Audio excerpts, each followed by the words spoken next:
Terima kasih kesempatannya Ibu Afi dan Bapak Ibu sekalian. Bismillahirrahmanirrahim. Assalamualaikum warahmatullahi wabarakatuh. Bagaimana kabarnya Bapak Ibu semua? Alhamdulillah. Sudah siap untuk tausiah kajian pagi hari ini?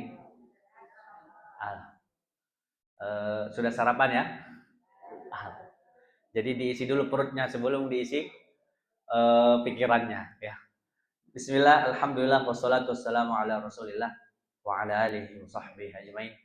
Allahumma 'allimna ma yanfa'una wanfa'na bima 'allamtana wa zidna 'ilma warzuqna fahma birahmatika ya arhamar rahimin. Amma ba'd.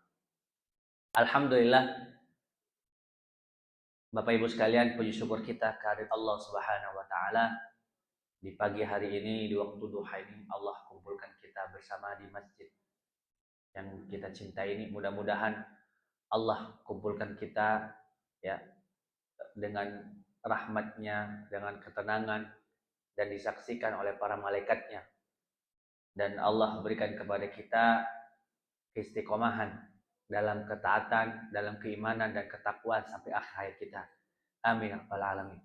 Salawat dan salam semoga tercurahkan kepada Nabi kita Nabi Muhammad sallallahu alaihi wasallam. Allahumma shalli wa sallim wa barik ala nabiyina Muhammad beserta keluarganya, sahabatnya, tabi'ut tabi'in. Mudah-mudahan kitalah di antara umat kelak yang mendapatkan syafaat beliau. Amin ya rabbal alamin.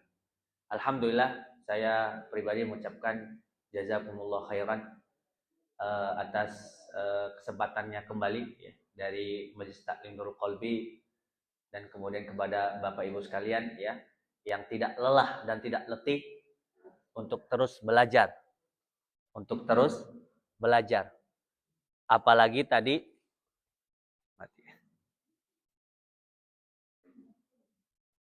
Habis udah ini. Ya, alhamdulillah ya, yang tidak letih, tidak lelah dan terus semangat. Apalagi tadi kajian kita dibuka dengan pantun ya. Tapi saya tidak bisa membalas pantunnya nih ya. Jadi kita langsung masuk ke kajian inti kita, yaitu mengenal ahli waris, bagian dan syarat-syaratnya serta contoh perhitungannya. Jadi di pertemuan 2 bulan lalu ya, masih ingat ya, di mana kita sudah mengkaji bagaimana seringnya terjadi kesalahan-kesalahan. Tidak lain dan tidak bukan, agar apa kita mengetahui kesalahan tersebut? Agar jangan sampai bagi waris tragis. Ya, saya kira sepakat ya Bapak Ibu sekalian. Kita ketika bagi waris pengennya adem-adem atau tragis? Ya adem. Ya kita nggak mau tragis gara-gara harta warisan itu. Maka yang harus dibekali dari kita adalah ilmu. Ya, pertama adalah apa yang dilakukan oleh ahli waris dalam menghitung warisan tersebut, yaitu melakukan penghitungan. Ya, menghitung. Ya, pendataan ahli waris dulu. Jadi Bapak Ibu sekalian, ahli waris itu sebenarnya banyak. Tapi tidak semua yang menjadi ahli waris. Jadi kita akan memulai dulu mengenal ahli waris inti. Ya, ahli waris inti. Apa maksud dengan ahli waris inti ini? Jadi bila mana terjadi kasus waris, ahli waris inilah yang harus kita data terlebih dahulu. Ya, ini dulu yang harus kita harus data sebelum yang lain, sesuai dengan tabel yang ada di tangan Bapak Ibu masing-masing. Itu ahli waris semua itu. Tapi kita mulai data dari yang inti. Siapa saja mereka ahli waris inti itu? Pertama adalah satu level di atas kita. Berarti siapa kita? Ayah kandung dan ibu kandung kita. Jadi satu level di atas kita. Itu yang harus kita data. Jadi ketika seseorang wafat, ayah dan ibu kandungnya masih hidup enggak? Jika ini masih hidup, maka mereka berdua termasuk ahli waris. Ini yang sering terlewat. Ya. Dan biasanya banyak yang melewatkan ini. Dari mana buktinya? Dari banyaknya yang konsultasi selalu bertanya, Ustadz, berapa bagian waris meninggalkan istri dan anak-anak? Nah, ini nggak langsung saya hitung, Bapak Ibu sekalian. Karena kebanyakan menganggap ahli waris itu hanya pasangan dan keturunan, anak-anak. Padahal ayah dan ibu itu juga ahli waris. Bahkan ahli waris inti. Maka saya konfirmasi, ibu almarhum wafat, ayah dan ibunya masih hidup tidak? Kalau sudah wafat, clear. Berarti tinggalkan. Tapi kalau masih hidup dua-duanya atau salah satunya, maka kita harus memasukkannya. Ya, paham ya Bapak Ibu sekalian? Jadi satu level di atas kita. Kemudian ke samping kita, berarti siapa? Pasangan kita. Ya, berarti suami atau istri. Selanjutnya ke bawah juga satu level dulu. Siapa satu level di bawah kita? Anak, berarti putra dan putri. Jadi ini dulu. Jadi kalau kita lihat di tabel, ya kelihatan ya, yang mana saja itu, ini kita tandain. Ini.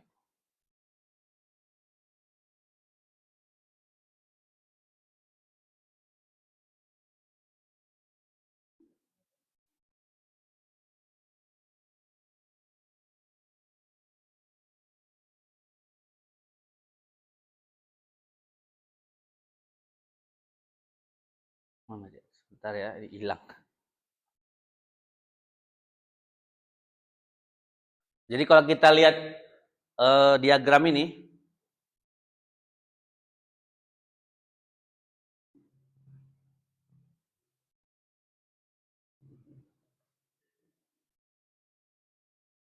ya berarti disinilah ahli waris inti itu ada istri, kemudian siapa tadi? Suami, bapak, ibu, putra dan putri. Ya, kita akan membahas seputar kasus ketika seorang meninggalkan ahli waris inti ini dulu. Cara membaca tabel yang ada di hadapan yang dipegang oleh Bapak Ibu sekalian adalah di situ itu tertulis pertama adalah ahli waris. Kemudian ada angka-angka, kelihatan angka-angka itu?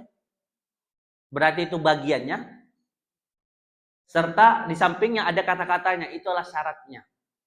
Contoh misalnya, perhatikan suami dulu. Suami itu cara bacanya adalah ke samping ada garisnya, bisa mendapatkan antara setengah atau seperempat. Gimana kita bahasa? Jadi kata-katanya gini, suami warisannya bisa mendapatkan antara setengah atau seperempat. Jadi cara baca begitu. Jadi kalau banyak berarti antara. Nanti case per case-nya baru kita tahu dari mana setengah atau seperempat. Nanti kita akan buat contoh. Berarti kalau istri gimana Bapak Ibu sekalian kita bacanya? Istri bisa mendapatkan bagian antara apa? Seperempat atau seperdelapan. Ya. Ya. Jadi tadi ada yang nyeletuk dikit ya, Mas. Ya, kalau misalnya kalinya banyak ini yang penting ya. Kalinya banyak kan gitu. Jadi itu adalah hak minimal ya. Kalau sebelum wafat dikasih hibah bisa semuanya. Jadi kan hak waris. Kemarin kita bahas hak waris itu hak pasti. Tapi hak nggak pasti berarti selama hidup mungkin dikasih hibah, itu kan nggak terbatas. Tapi ini hak minimal yang dimiliki oleh pasangan. Tapi tentu ya disila kemudian prinsipnya bahwa antara suami istri itu kan sohbah, persahabatan. Berarti jangan pikir hanya bagian haknya itu hanya hal waris ya selama hidup. Sudah berapa banyak hak yang didapatkan? Ya hak wajib ataupun hak yang sifatnya tabarruk atau yang sukarela seperti hibah, ya hadiah. Itu kalau apa namanya? Jadi jangan hitung ketika waris aja, hitung bagaimana ketika sebelum wafat atau ketika hidup. Jadi ini hak minimal. Ya, hak minimal yang didapatkan dari waris itu. Ya. Kemudian kita lihat bapak dan ibu. Yang bapak gimana cara bacanya? Jadi bapak itu bisa mendapatkan pertama. Kalau kita lihat di sini, ini yang pertama. Ini 1/6. Jadi ayah. ayah kandung itu mendapatkan 1/6 atau 1/6 plus ain. Ain itu maksudnya adalah asobah. Asobah itu adalah sisa. Jadi bisa 2 kali mewarisin. Udah dapat bagian pasti 1/6, bisa dapat asobah juga. Ya. Atau yang ketiga adalah menjadi asobah. Jadi dapatkan sisanya saja. Ya, mendapatkan sisanya saja. Kalau ibu berapa? Ibu itu mendapatkan antara 1/3 atau 1/6. Berapa? 1/3 atau 1/6. Ya, ibu kandung maksudnya. Kemudian bagaimana putra putri? Kita perhatikan. Putra itu hanya mendapat bagian sebagai asobah saja. Jadi asobah itu sisa. Ya. Adapun putri itu putri bisa dia menjadi dapat 1/2, bisa dapat 2/3 atau menjadi asobah bersama putra. Jadi itulah rincian warisan, bagian warisan dari ahli waris inti. Siapa saja tadi Bapak Ibu sekalian? Satu level di atas kita, ayah, ibu, kemudian samping kita, pasangan kita, suami atau istri, baru satu level di bawah kita. Siapa? Putra dan putri. Oke, kita buat contoh ini, langsung contoh. Anggaplah contoh semua ahli waris inti itu ada. Oke, Bapak Ibu sekalian, kita mau contohnya yang wafat suami dulu atau istri dulu? Oh. Ya, ini udah ya, suami atau istri dulu nih. Gimana? Bapak-bapak sepakat suami dulu yang wafat?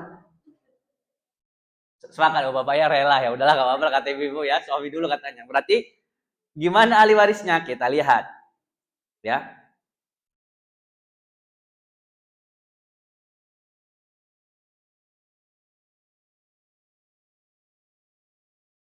Jadi ahli yang wafat adalah suami. Berarti ahli warisnya kita anggap lengkap lah. Siapa saja ahli warisnya? Kita tulis ini ya. Saya tulis ya. Berarti ahli warisnya siapa?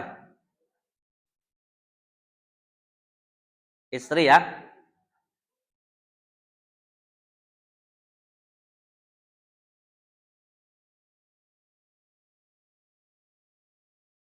Bentar, ini harus dingin.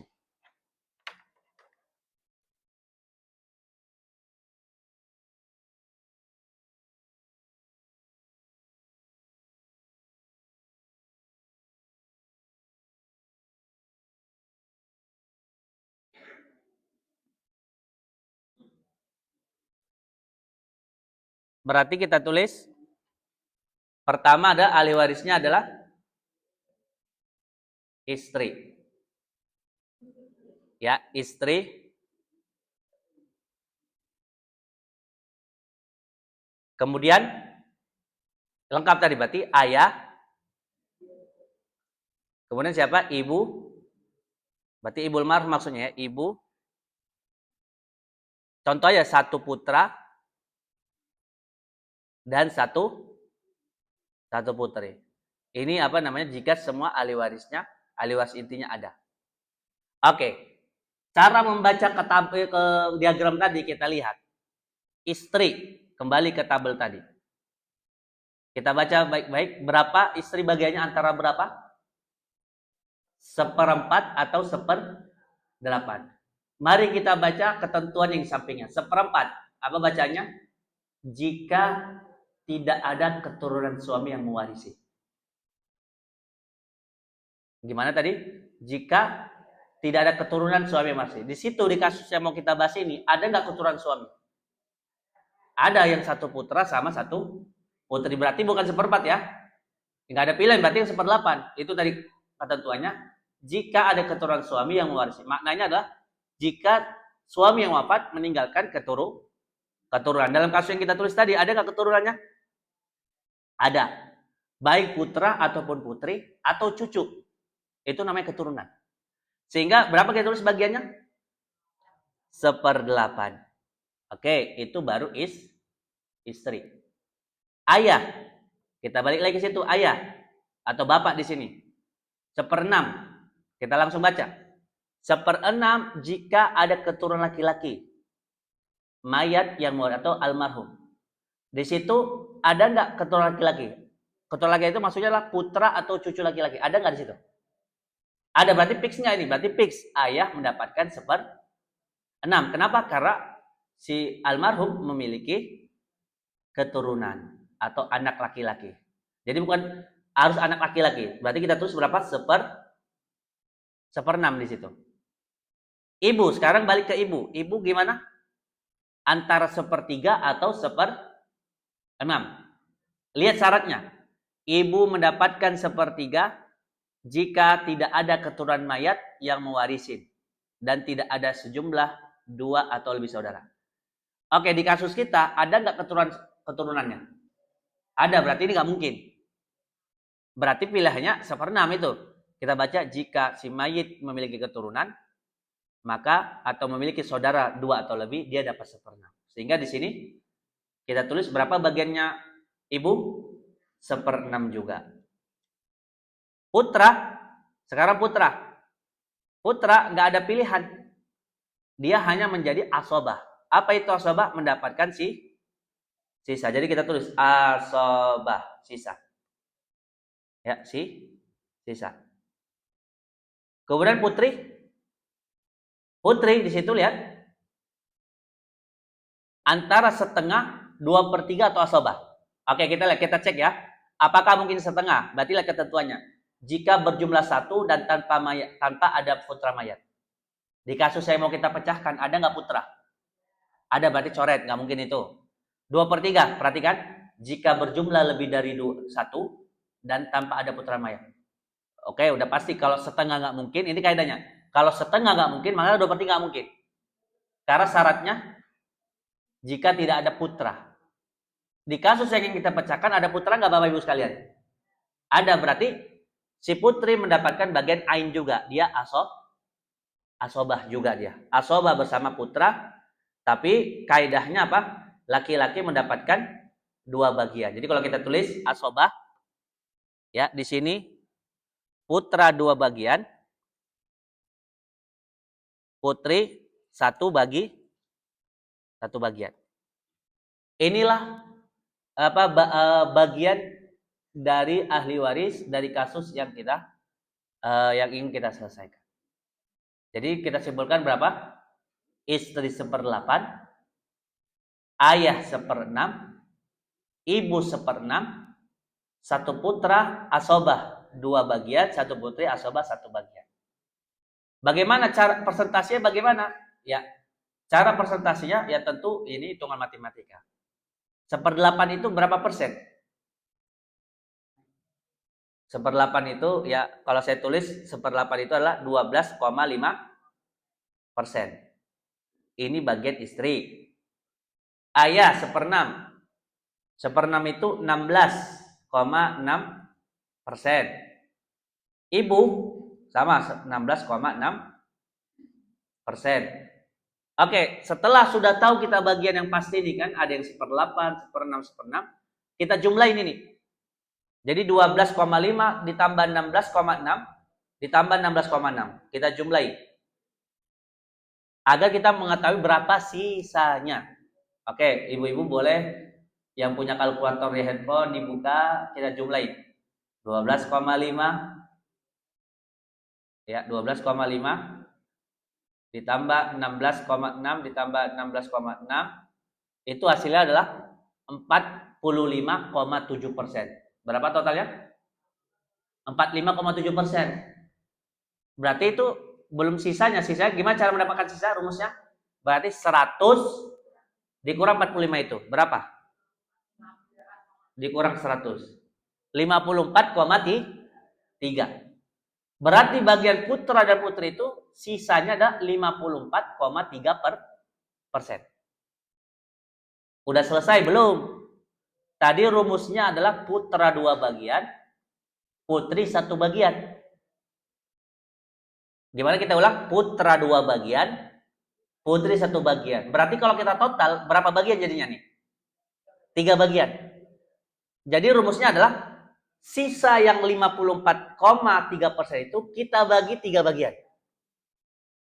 Biar kita tahu berapa nilai 1 bagian. Berarti bagi 54,3 dibagi 3, berapa totalnya? 18,1. Oke, yang nilainya 1/3 tadi laki-laki atau putri? Laki-laki atau putra atau putri? Berarti yang 18,1 bagian putri. Udah 18,1%. Berarti kali 2. Yang 2 bagian siapa? Putra. Berarti 18,1 dikali 2. Berapa totalnya? 36,2%. Itulah cara menghitung. Jadi ini soal pemancing aja. Nanti kalau mau ngasih soal, masing-masing punya soal, silahkan. Ini hanya soal pemancing. Dianggap jika ahli waris intinya itu lengkap. Oke, sebelum saya buka nanya mau bertanya, kira-kira paham nggak? Pertama ingin memastikan sudah paham nggak cara membaca diagram itu? Paham ya tadi apa? Di situ kita bisa mengetahui ahli waris inti. Kita mulai dari ahli waris inti. Yang kedua, mengetahui berapa bagiannya. Dan kemudian apa ketentuannya. Ya, apa ketentuannya. Ada pertanyaan mungkin? Silahkan. Ini karena hitung-hitung kita lebih banyak interaktif aja ya. Karena kalau banyak soal dari saya nanti malah silakan kalau mau ada bertanya, mau ngasih pertanyaan, soal-soal silakan. Ibu ada yang mau bertanya atau bapak-bapak? Dilanjut lagi kita. Dilanjut. Oke. Kita coba bagaimana Ustadz kalau salah satunya hilang. Misalnya siapa yang mau kita hilangkan dari sini? Oh gantian lah. Tadi kan suami yang wafat. Gantian sekarang istri. Berarti kita tulis gantian di sini nih. Berarti kita ganti suami. Oke, apa langkah kita untuk mengetahui bagian suami? Gimana caranya? Lihat ke tabel tadi. Kira-kira berapa bagian suami, Bapak Ibu sekalian? Oke, kita bareng-bareng nih kita tentukan. Setengah atau seperempat? Kita lihat. Kenapa seperempat? Karena istri yang wafat tersebut memiliki keturunan. Berarti kita tulis berapa di sini? Seperempat. Oke, yang lain nggak berubah. Tinggal persentasinya aja nanti yang berubah. Berarti suami seperempat. Berapa persen itu seperempat? 25%. Berarti di sini bagian putra putri berkurang atau bertambah? Ya sudah pasti berkurang. Ya, pasti berkurang lah itu. Berarti kita hitung ulang. Kita jumlahin berarti. Gimana rumusnya? Jumlahin dulu persentasi dari yang sudah pasti. Suami 25%. Ayah berapa? 16,6%. Nggak berubah itu. Ibu juga 16,16%. Totalnya berapa? 58,2%. Selanjutnya langkahnya gimana? Untuk mencari sisa berarti di 100 dikurang 58 itu. Berarti kurang 100. Kita dapatkan sisanya adalah 41,8%. Dengan cara yang sama, tadi dibagi berapa bagian Bapak Ibu sekalian? 3 bagian. Jadi 41,8 ini dibagi 3. Berapa nilai satu bagiannya? 13,9%. Itulah bagian putri. Bagian putra lagi berapa? Udah bagian putra berapa? Kali 2 aja. Kali 2 berapa? 27,8%. Ini kalau yang wafat adalah istri, ya istri. Ya, jadi tukeran. Ya, ada mau bertanya? Silakan.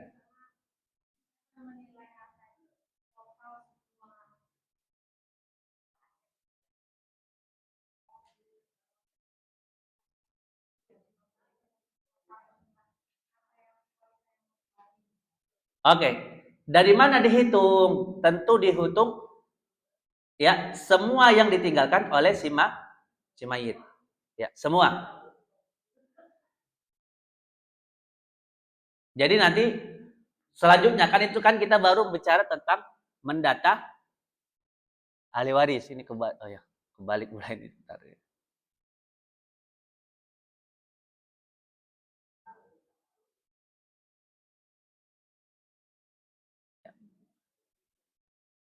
Jadi pertanyaan yang bagus tadi, dari mana dihitung? Tentu hal yang kedua harus kita lakukan, mendata harta peninggalan almarhum.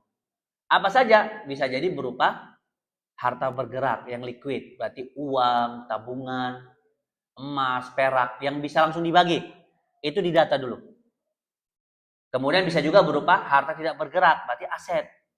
Ya, tanah, rumah, ya, ruko, data itu.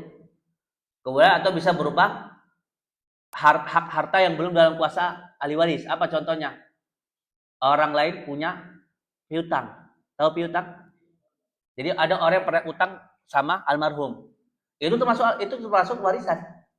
Cuman masalahnya itu nanti dibicarakan bagaimana penyelesaian utangnya. Tapi itu termasuk harus didata. Dan termasuk barang-barang yang selain di atas. Pokoknya itu milik almarhum. Contohnya misalnya barang-barang yang selalu dipakai, handphonenya, sarungnya. Jadi semua yang kalau dijual laku itu berarti harta warisan. Paham? Jadi kalau ibaratnya gimana kalau sendalnya, asalkan kalau dijual laku itu berarti warisan. Ya. Kecuali udah nggak laku lagi, misalnya sikat giginya Ustadz, ya itu ada nggak yang mau beli kan gitu. Jadi dikumpulkan itu. Kira-kira 4 item inilah. Jadi dilihat dulu mana yang aset liquid yang bisa langsung cair, kemudian aset tidak bergerak ya kayak properti, kemudian hak waris yang kemudian masih belum dalam kuasa ahli waris, dan keempat selain daripada itu. Ya bisa jadi laptopnya ya, jubahnya, pokoknya apa yang selain yang disebutkan dari 3 di atas. Jadi didata dulu Ibu. Setelah didata, maka masukkanlah rumus tadi itu. Misalnya kita anggaplah dia meninggalkan kasus yang ini ya.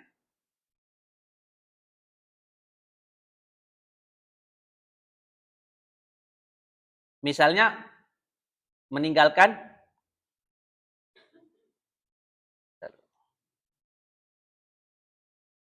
meninggalkan 100 gram emas. Berarti tinggal masukkan aja rumusnya. Berarti suami dapat berapa? 100 gram emas. Berarti 25% daripada 100 gram berapa? 25 gram. Udah, berarti suami dapat 25 gram. Ayah, berarti ayahnya almarhumah istri 16,6 kali 100 berarti 16,6 gram. Kemudian ibu berarti sama 16,6 gram. Kemudian putra berapa? 27,8 gram. Dan terakhir 13,9 itu gram adalah miliknya putri. Jadi itu contoh yang sederhana dulu jika meninggalkan emas. Kalau uang gimana? Sama rumusnya. Meninggalkan berapa miliar? Misalnya 1 miliar. Berarti tinggal masukin aja rumusnya. Berarti suami 20%, 250 juta. Gitu selanjutnya begitu. Dasarnya adalah inilah yang harus kita dulu selesaikan. Keluarkan angka ini dulu. Baru yang kedua mendata aset. Aset siapa yang dihitung? Adalah aset yang wafat. Nah ini yang hati-hati. Jadi aset yang wafat. Jangan dihitung semua aset. Jadi misalnya kalau yang wafat suami berarti harta yang suami lah yang dibagi. Jangan ikut harta istri dibagi juga. Kalau istri yang wafat,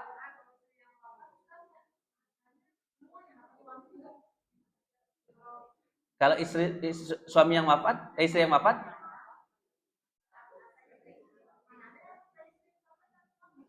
iya. Inilah kemarin kita sudah sampaikan bahwa bagaimana konsep kepemilikan harta suami dan istri. Jadi kan kita jangan melihat realitas bahwa bisa jadi istri punya harta, ya. Yang kita lihat kita kembalikan kepada konsep Islam dalam mengatur kepemilikan harta suami dan istri. Ya. Jadi kalau kita belajar dalam kitab fikih yang muktabar yang diakui, maka hukum asalnya ketika pernikahan terjadi itu minimal ada 3 kategori harta di situ. Pertama adalah harta pribadi suami, yang kedua harta pribadi istri, dan harta bersama. Ini 3 itu. Ya, jadi di antara yang keliru itu menganggap bahwa harta suami 100% harta istri itu tidak ada dalam kitab fikih. Ini harus diluruskan. Jadi harta suami itu bukan semuanya harta istri. Jadi bagaimana membedakannya harta pribadi? Jadi ada 3, harta pribadi suami, harta pribadi istri, dan harta bersama. Ya. Ya, sebelum ke golongan ini kita clearkan dulu ini. Apa itu harta pribadi suami? Jadi kalau kita merujuk kepada kitab fikih, ya. Jadi harta pribadi suami itu semua yang didapatkan suami selama pernikahan, ya, itu sebenarnya harta suami, tapi nanti ada pengurangnya. Apa pengurangnya? Kewajibannya. Apa kewajibannya? Nafkah kepada istri dan anak-anaknya. Dikurang apa lagi yang bisa? Itu yang wajib, yang sifatnya sunnah apa? Seperti dia memberi hadiah kepada pasangannya, anak-anaknya. Itu pengurangnya. Kalau istri, bedanya apa? Istri itu nggak ada pengurang. Jadi kalau istri misalnya dia bekerja, itu semua harta 100% punya dia. Kalau dia bisnis, itu semua punya dia, tanpa ada pengurang. Jadi nggak ada pengurang yang sifatnya wajib. Ya, apa yang pengurang wajib itu? Tidak ada nafkah. Jadi ibu-ibu ini, kalau mau konsisten dengan syariat Islam, maka sebenarnya wanita yang beruntung itulah wanita. Kenapa? Dalam hal nafkah, kalau saya tanya Bapak Ibu sekalian, ada nggak keadaan seorang wanita itu wajib menafkahi dirinya? Ada? Wajib ya? Bukan terpaksa, ini wajib. Maksudnya dia kalau nggak melakukan itu dia berdosa. Menafkahi dirinya, bukan menafkahi orang lain ya. Maka jawabannya dalam syariat Islam tidak ada. Kenapa? Karena ketika dia lahir, siapa yang nafkahi dia? Ayahnya. Ketika dia menikah, siapa? Suaminya. Suaminya wafat kepada siapa? Asobahnya, anaknya, saudara laki-lakinya. Jadi nggak ada kewajiban itu. Jadi kalau dia bekerja, itu semua harta dia. Itu kalau bekerja. Jadi tidak ada pengurang. Terus bagaimana harta bersama, Ustaz? Jadi harta bersama itulah harta yang selama pernikahan itu memang mereka beri bersama dari harta pribadi. Jadi bercampur harta pribadi tadi. Contoh yang contohnya gimana? Contohnya misalnya ketika menikah kan kadang dikasih kado, benar? Itu kan nggak dibedakan mau untuk sama istri. Berarti itu harta bersama. Terus apalagi contohnya? Itu Ustaz misalnya selain itulah. Contohnya misalnya rumah. Anggaplah rumah itu harganya 1 miliar. Suami hanya punya 500 juta. Kalau menunggu 500 juta lagi, bisa sampai 5 tahun lagi. Kira-kira harga itu tetap 1 miliar nggak? Kalau ditunggu 500 juta itu sampai 1 miliar, suami itu peluangnya bisa 5 tahun lagi punya 500 juta lagi. Bisa contoh. Kalau dia tunggu 5 tahun lagi, rumah itu yang 1 miliar tadi, yang diinginkan itu tetap 1 miliar nggak harganya? Enggak kan, naik kan? Maka di sini ada kebaikan istri. Udah, kita barengan belinya. Uang saya 500 juta, uang kalian 500 juta. Berarti situ mereka kepemilikan bersama. Berapa persen masing-masing? 50%. Itulah harta bersama. Menurut pandangan fikih. Jadi kalau wafat, salah satunya dalam harta bersama ini yang dibagi adalah persentase milik suami atau istri. Adapun yang harta pribadi tadi, itu tidak ada 50-50%. Itu sesuai kembalikan mereka. Yang harta pribadi berarti kalau suami 100% punya suami, yang istri tetap 100%. Ya, jadi kalau realitasnya bagaimana? Kalau tadi pertanyaannya, Ustaz, kalau istri itu nggak bekerja, ya kita lihat apakah mungkin nggak punya harta? Bisa. Kalau misalnya ketika hidup dikasih hibah rumah sama suaminya, berarti itu milik siapa? Milik istri. Ya, milik istri. Jadi yang harus dicatat adalah ketika misalnya istri itu bisa nggak punya harta, ya bisa tadi saya bilang. Bisa jadi dari apa? Dari kerjanya, bisnis dia, atau dapat hadiah dari pasangannya atau anaknya. Itulah harta dia. Kalau memang dia tidak bekerja. Jadi kalau misalnya istri wafat, ya kembalikan kepada konsepnya. Yang dibagi adalah harta istri, bukan harta suami yang dibagi. Ya, bukan harta suami yang dibagi. Begitu, Ibu. Wallahu a'lam. Boleh tanya, Ustaz? Ya. Ini mewakili mungkin bapak-bapak menanya sunnah. Ya. Tadi kan kita tuh ambil contoh itu kan happy family. Ya. Kalau ternyata bapak-bapak itu punya istri 2 nih. Makasih Ustaz. Kalau jikalau ini atau udah terjadi. Oh, kalau ya. Jadi yang ditanyakan apa, Ibu? Kalau suami meninggal tapi dia punya istri lebih dari 1. Bagian warisannya gitu.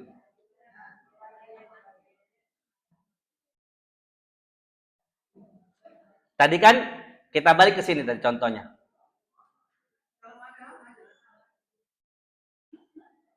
Jadi anggaplah dia punya 2 istri gitu kan? Atau lebih. Maka tadi berapa bagiannya? Tetap 1/8 tadi. Berarti 12,5%. Ya, dibagi 2. Jadi 1/8 itu dibagi 2. Jadi bukan masing-masing. Ya, bukan masing-masing. Ya. Jadi ini adalah yang memang tanda kutip yang dikhawatirkan oleh ibu-ibu. Ustaz memastikan apakah masing-masing 1/8 atau bagi 2. 1/8 itu adalah mereka bagi berapa? Kalau 2 bagi 2, kalau 3 bagi 3, 4 bagi 4. Ya. Ya, tadi kan kalau ya. Maka jawabannya kalau, maka jika 2 berarti 12,5 dibagi 2. Kalau 3 berarti 12,5 bagi 3. Kalau 4 dibagi 4. Kalau 5 bisa nggak? Kalau 5 nggak boleh kan? Ya, karena batas yang 4. Jadi bagian 1/8 itu dibagi jumlah kepala. Jadi bukan masing-masing. Kalau suami yang ahli waris gimana? 1/4 tadi, bisa nggak dibagi 2? Ibu, bisa nggak istri punya suami 2? Iya nggak boleh. Nggak mungkin kan? Nggak boleh. Saja itu nggak boleh. Ya? Gimana ibu? Anak dari istri kedua dan anak istri pertama maksudnya. Iya, dihitung semua berapa kepalanya. Ya, yang penting itu adalah anak dari suami ya. Ya, itu anak suami. Binnya kepada suami. Karena ada yang masih bingung bagaimana apakah anak sambung. Ada yang begitu bertanya. Contohnya begini, ada laki-laki ya menikahi, maaf ini janda punya anak. Ya, laki-laki tersebut anggaplah nggak punya anak. Ya, baik duda nggak punya atau memang masih bujang lah. Ya, kayak yang lagi rame ini siapa misalnya? Yang lagi rame di ibu-ibu ini siapa yang baru menikah? Yang artis itu? Iris ya. Ya, mengiris-ngiris ya. Kan dia punya anak tuh. Berapa anaknya? 2. Ini contoh langsung nih. Kalau andainya suami yang sekarang wafat, itu anak sambungnya ahli waris nggak bagi dari si suami ini? Enggak, karena itu bukan anak kandung. Anak kandungnya paham? Itu bukan kandungnya. Jadi anak yang menjadi dewasa kalau mereka sudah menikah, berjalan waktu, punya anak kandung, itulah ahli waris mereka. Jadi bagi suami yang baru ini, itu 2 anak bawaan dari siapa? Iris ini bukan ahli warisnya. Itu malah ahli waris ya ayah kandungnya dulu siapa? Si Ahmad. Ayahnya yang dulu itu adalah ayah kandungnya. Anak kandung jadi tetap ditarik ke kandungnya ya, jangan ditarik ke yang lain-lain. Nah, itu maksudnya. Ke ayah sekarang enggak, tetapi ke ayah kandung dia tetap ahli waris. Begitupun kebalikannya misalnya seorang wanita menikahi duda punya anak. Oke, kasusnya begini, kalau wanita itu wafat, apakah anak sambungnya itu ahli waris dari istri ini, wanita ini? Ya sama, jawabannya tidak. Karena itu bukan anak kandung. Jadi kalau anak kandung itu gampangnya begini, binnya siapa gitu, paham maksudnya? Itu jadi maksudnya saya masih bingung, anak kandung itu gimana? Pokoknya temukan binnya nasabnya ke siapa? Itulah namanya anak kandung. Ya. Jadi apa? Itu contoh anak sambung tadi. Ya. Baik, ada pertanyaan lagi? Silakan.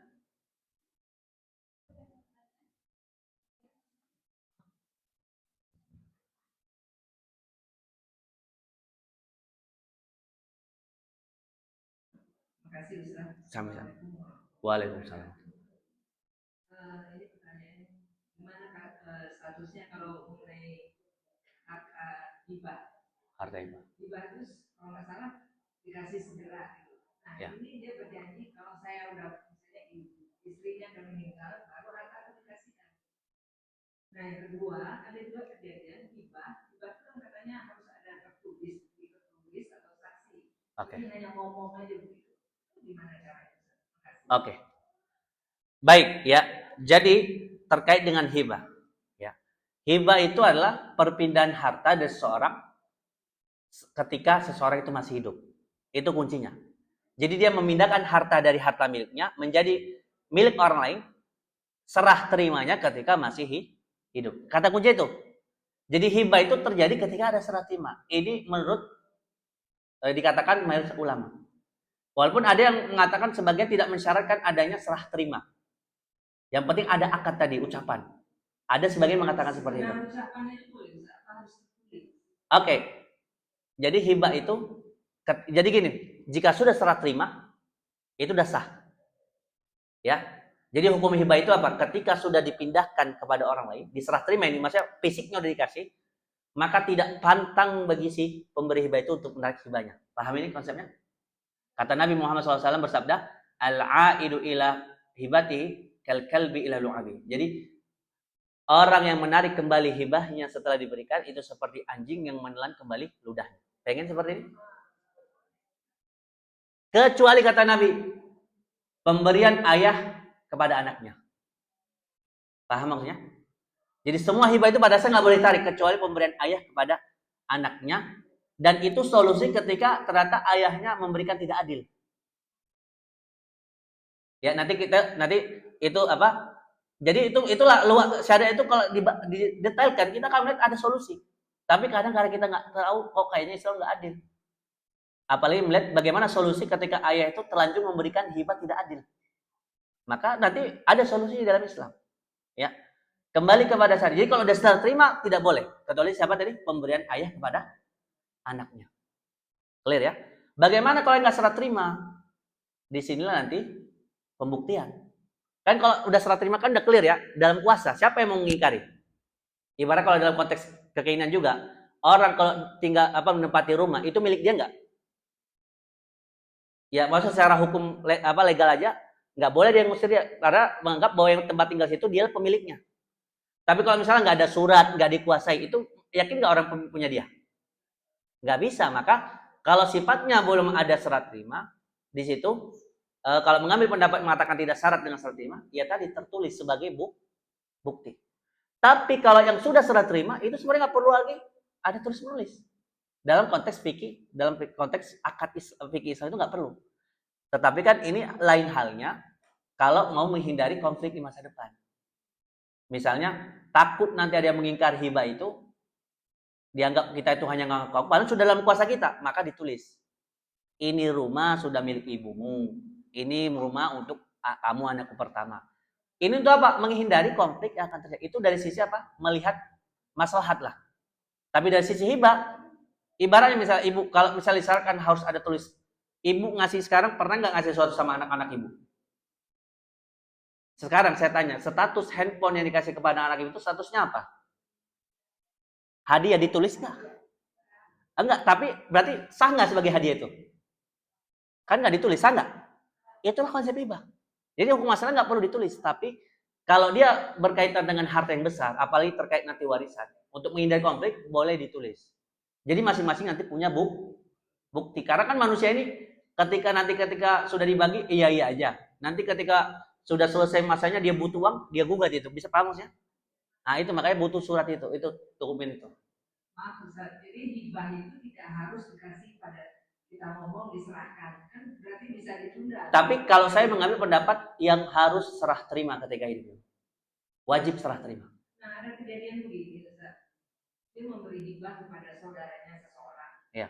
Nanti kalau saya meninggal saya akan kasih. Kan dia belum meninggal waktu itu, akhirnya meninggal. Tidak ada bukti tertulis. Keluarga yang mau dikasih hibah itu nurut. Keluarga nggak ada yang mau ngasih gimana? Apa ya? Jadi kalau bagaimana hibah? Pertama kalau dia bilang nanti, itu kan belum terjadi akad. Oh, belum jadi akad. Iya kan nanti. Ibaratnya saya bilang sama kayak misalnya kita janji sama kalau kamu nanti juara saya kasih laptop. Itu udah hibah belum terjadi? Belum, janji masih. Janji itu bukan akad gitu. Cuman masalahnya nanti dia masalah mengingkar atau tidak kan gitu. Jadi itu belum hibah. Kalau hibah itu kan udah harus segera diberi. Jadi kalau itu namanya janji memberi hibah. Ya. Jadi saya lanjutkan. Jadi bagaimana kalau dia menuntut? Maka tadi pembuktian. Apa buktinya? Pertama, harta yang dihibahkan itu dalam kuasa atau tidak? Enggak, berarti indikasi pertama udah hilang. Yang kedua, ada enggak wasiat? Surat dari almarhum. Kalau nggak ada ya udah. Apakah ahli waris wajib menunaikan? Enggak. Itu kan klaim-klaim saja. Ya, jadi klaim, kalau itu udah sifatnya klaim berarti harus ada pembuktian. Ya kalau begitu orang semua mengaku ada hibah, Ya semua akan datang gitu. Maka kata Allah dalam Al-Quran, ya ayyuhalladzina amanu la ta'kulu amwalakum bainakum bil batil. Allah ya ayuhan nas, wahai manusia, janganlah kalian makan harta dari kalian dengan cara yang batil. Apa kata Allah diantaranya? Litu dulu bihil hukam. Cara satunya apa dulu? Yang dilarang itu. Dia datang ke pengadilan, dulu begitu. Mengaku-ngaku bahwa si fulan punya utang kepada dia. Itu nggak langsung dipercaya. Mana buktinya? Sama dengan itu. Jadi kalau ada datang mengaku dia pernah hibah, mana buktinya? Ya, karena kan semua ada indikasi ke orang ngasih hibah. Ya, nggak mungkin tiba-tiba misalnya selama ini mereka baik hubungannya. Ini maksudnya selama hidup aja mereka jauh kok tiba-tiba ngasih hibah. Itu namanya dugaan. Makanya harus ada bukti tadi. Itulah pentingnya bukti tadi. Tadi kan Ustaz bilang itu janji. Ya. Kalau nggak ada bukti. Nah kalau itu berarti kalau nggak dikasih ingkar janji dong Ustaz. Siapanya? Yang ngasih itu loh yang janji. Iya. Kan pertama yang paling penting adalah pembuktian benar nggak sah hibahnya itu dulu Ibu. Ya kan mana buktinya dulu kan maksudnya kalau buktinya sudah ada maka ahli waris menunaikan itu maksud saya. Kan ini masih pertanyaan ada buktinya nggak? Nah, itu belum ada kan itu klaim itu nggak bisa dalam Islam itu dalam apa hadis mengatakan al bayyinatul muddai. Bukti itu harus dihadirkan oleh yang apa menuduh maksudnya yang mengklaim dia punya hibah. Kalau ada maka wajib ditunaikan. Ini kan masalah kalau nggak ada apa yang mau ditunaikan? Ya kalau begitu nanti semua datang klaim gimana? Kan gitu maksudnya. Oke, makasih Gitu. Ustaz.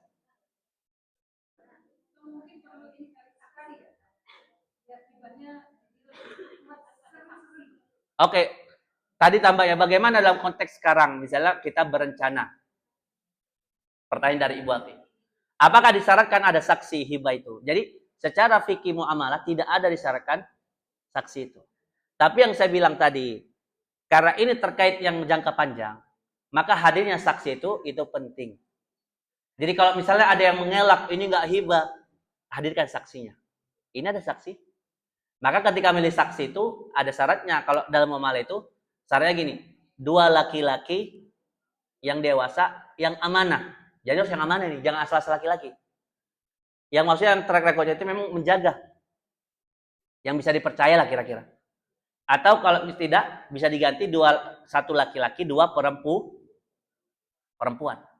Itu kalau mau dipersaksikan. Jadi fungsinya saksi itu ketika ada mengelak, dihadirkan saksi itu sebenarnya dalam pengadilan. Jadi itulah fungsi saksi. Sama, pernah bertanya nggak Bapak Ibu saya, kenapa dalam nikah itu harus ada saksi? 2 orang lagi, kenapa? Kenapa salah satunya? Ketika ada orang yang menuduh mereka berzina, saksi itulah yang didatangkan. Apa maksudnya? Jadi kalau nggak ada saksi itu kan orang bertanya, siapa yang menyaksikan kalian? Jadi misalnya kita tiba-tiba ada anak gadis, kita taunya belum pernah menikah. Ada orang menuduh dia, ini siapa laki-laki itu? Dianggap berzina mereka ini. Maka kalau ada yang menyaksikan itu, saksi itu dihadirkan. Benar kalian menyaksikan pernikahan itu? Benar, berarti siapa? Yang menuduh itu malah kena hukuman. Menuduh zina itu dihukum. Ya, jadi maka itu saksi itu nanti untuk urusan di pengadilan. Sama dengan hibah tadi. Kenapa butuh saksi?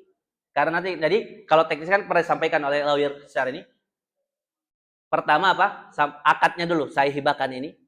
Kemudian tertulis, semua anak itu hadir, tanda tangan. Jadi tanda tangan ahli waris semua, kemudian tanda tangan saksinya, ya 2 orang laki-laki, minimal 2 orang laki-laki tanda tangan. Itulah pegangan masing-masing anak-anak tadi ketika hibah tadi. Di kemudian hari ada yang ngeyel misalnya, nggak ada itu hibah. Ini suratnya. Mau ngapain dia? Secara legal udah masing-masing. Itu tadi makanya kenapa kemarin di sesi pertama kita hadirkan 2 konsultan tadi agar kita itu bukan hanya secara fikihnya, itu memang itu asas secara fikihnya. Tapi secara legal kita harus tahu bagaimana untuk menguatkan agar hak ini tetap ada tadi. Jadi nggak ada lagi konflik-konflik itu dihindari gitu. Begitu, Bapak Ibu. Ya, ada lagi pertanyaan? Ustaz, Ya. Maaf Ustaz, ini peraturan ya saya Ya. supaya lebih paham ya Ustaz. Ya. Banyak pertanyaan nih ya Ustaz ya, oleh ahli waris. Jadi saya menyambung tadi yang disampaikan Bu Eni Ustaz. Tadi misalnya dia katanya tadi berjanji kepada saudaranya akan memberikan hartanya, tapi itu tidak tertulis, itu kan Ustaz ya. Ya. Itu kan nggak bisa dikatakan hibah gitu kan Ustaz. Ya. Nah tapi kembali lagi kepada hukum Islam itu kan nazar. Nazar itu bukankah harus ditunaikan oleh si mayit? Bagaimana itu secara hukum Islam? Ada satu lagi yang pertanyaan. Jadi pertama kita didapatkan banyak istilah. Ada nazar, ada janji, ada hibah. Maka kembalikan kepada definisi masing-masing. Apa yang disebut dengan nazar itu adalah ilzamu. Jadi seseorang mewajibkan atas dirinya ibadah yang semulanya sunnah. Jadi ibadah sifatnya nazar itu. Misalnya contohnya, kalau anak saya diterima kedokteran tahun ini, maka saya bernazar saya akan berkurban. Jadi itu sifatnya ibadah. Itulah nazar. Jadi itu tidak terkait dengan orang. Jadi ini kalau namanya nazar itu ada terkait ibadah mahdoh. Paham maksudnya? Kalau itu kan terkait ibadah muamalah. Itu bukan nazar namanya.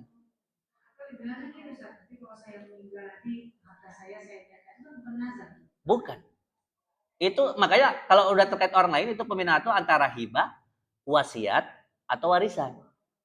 Kalau dia wasiat juga, maka juga tetap ada pembuktian. Makanya sebenarnya bukan masalah kita menolak tentang adanya orang mengaku adanya hibah. Tapi kan harus ada pembuktian. Kalau tidak ada saksi, apalagi barangnya itu belum dalam kuasa dia. Maksudnya begini, kalau misalnya yang mengklaim itu adalah bukan ahli waris, tiba-tiba datang kepada ahli waris. Masalah kan begitu, misal tiba-tiba nggak ada indikasi, misalnya dia pernah borong malah sama dia, hubungan baik, tiba-tiba ngaku bapakmu dulu loh pernah berjanji ngasih aku tanah yang di sana. Kira-kira pertanyaannya, apakah langsung kita benar? Itu kan masalah, apakah langsung kita benarkan?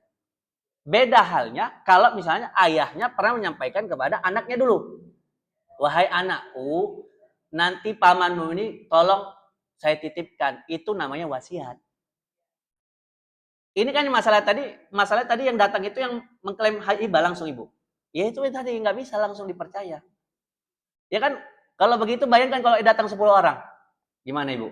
Itu cuma satu orang gimana? Semua begitu modelnya. Bapakmu dulu ngasih janji ngasih ini. Datang lagi yang B, bapakmu dulu, semua kita yain. Habis hartanya. Paham maksudnya ibu? Jadi itu yang saya bilang, bukan kita langsung menafikan, mana buktinya dulu. Buktinya dulu. Jadi bukan semua perlu pembuktian. Apalagi tadi indikasinya benda tersebut tidak dalam kuasanya si fulan. Ya itu ada indikasi bagaimana caranya. Yang kedua, mereka tidak pernah berhubungan, maksudnya tidak dekat. Gimana caranya? Kan gini normalnya, orang itu ngasih hibah biasanya apa? Kalau ketika hidup hubungannya baik. Gimana caranya orang tiba-tiba nggak pernah berhubungan, nggak pernah tiba-tiba dia mengaku hibah? Kan itu kan jadi dugaan saja. Makanya penentunya itu adalah bukti tadi. Saksi atau tulisan. Itu yang sebenarnya intinya situ. Jadi bukan langsung ditolak mentah-mentah. Ah, mana? Karena dia orang lain enggak kita bukan. Kalau dia hadirkan hibah, maka wajib ahli waris untuk menunaikan itu tersebut. Gitu. Satu lagi. Iya. Mengukur harta istri jika istri meninggal Ustaz. Ini kan harta gunung gini ini kan yang kita tahu mungkin kalau istrinya kerja gitu atau bisnis itu mungkin terhitung harta gunung ini. Tapi apakah dalam Islam sekiranya istrinya itu nggak bekerja, apakah ketika kita sudah terikat dengan perkawinan pernikahan, ketika kita punya suami itu menjadi harta gunung ini otomatis gitu? Oke. Baik ya, ini adalah pertanyaan yang sering ditanyakan. Sebenarnya bagaimana konsep harta gonogini ini? Ya, pertama ya, kalau kita bicara mengembalikan ini kepada kitab-kitab fikih, sebenarnya tidak akan kita temukan ada istilah gonogini. Jadi gonogini itu muncul sebenarnya dari mana? Pertama dari hukum perdata Eropa, kemudian diadopsi oleh salah satu KHI namanya Kompilasi Hukum Islam. Jadi artinya kalau kita bicara tentang fikih yang murni, itu tidak ada namanya harta gonogini yang sesuai dengan pasal yang mengatakan semua harta selama perkawinan, ya, jika salah satu pasangan divorce atau wafat, maka dibagi dua dulu. Kalau dia wafat berarti baru setengahnya itu jadi warisan. Konsep ini tidak ada dalam fikih sebenarnya. Makanya saya bilang berawal dari konsep kepemilikan harta pribadi, istri dan suami dan harta bersama tadi. Jadi kalau dikatakan otomatis itu tidak ada, ya, kecuali suami sudah menghibahkannya ketika hidup.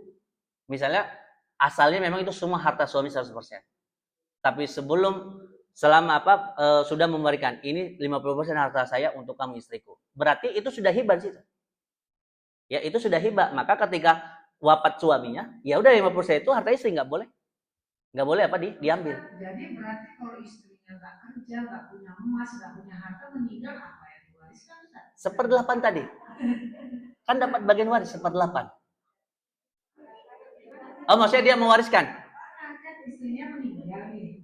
Ya kan, kalau tadi kata Ustaz, ketika Iya, paham. pernikahan, dia nggak ada harta guru gini. Oke. Nah, meninggal dia nggak punya harta apa-apa. Oke. Ya. Ya, sekarang jawabannya adalah apakah seseorang wajib memberikan warisan kepada orang lain? Ya kan nggak wajib. Maksudnya, jadi pertanyaan besarnya, apakah seorang wafat itu harus meninggalkan harta menjadi warisan? Kan tidak ada kewajiban itu. Kalau nggak ada ya udah berarti nggak ada masalah lah kan. Ya udah selesai. Kenapa harus? Karena tadi dasarnya kan nggak ada kewajiban. Nggak akan kita temu ada Al-Quran itu, ibu-ibu sekali bapak, bahwa wafatlah kalian dalam keadaan meninggalkan warisan. Ada begitu? Nggak ada. Wala tamutunna illa wa antum muslimun, kata Allah. Janganlah kalian wafat kecuali dalam keadaan muslim, bukan dalam keadaan tinggalkan harta. Tapi kalau punya harta baru bagi sebagai warisan. Kalau nggak punya harta ya udah selesai. Jadi kalau istrinya itu kerja, dari dia pertama menikah itu baru ada harta guru gitu. Enggak juga, enggak berlaku sama. Jadi kalau kebalikan, misalnya istrinya kerja punya harta, anggaplah dia punya 1 miliar. Ketika wafat istri, itu nggak ada gol gini kepada suaminya juga, begitu kebalikannya. Jadi suami itu hanya dapat bagian warisan tadi 1/4. Jadi nggak dibagi misalnya 500 juta dulu untuk suami, baru 500 juta jadi warisan, nggak begitu. Jadi berlaku kedua-duanya. Dari suami tidak ada gong ini, dari istri juga tidak ada. Nah, ya. Apa yang jatuh, Ibu?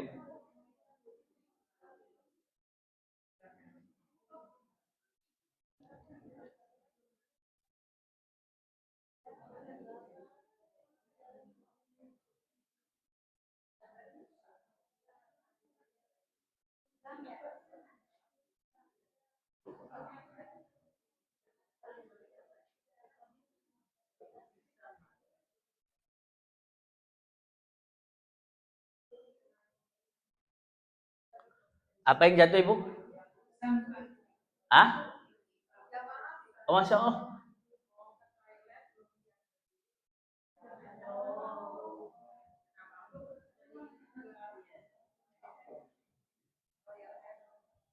Jadi begitu ya Ustaz. Jadi saya pemahamannya itu bingung juga tadi Ustaz.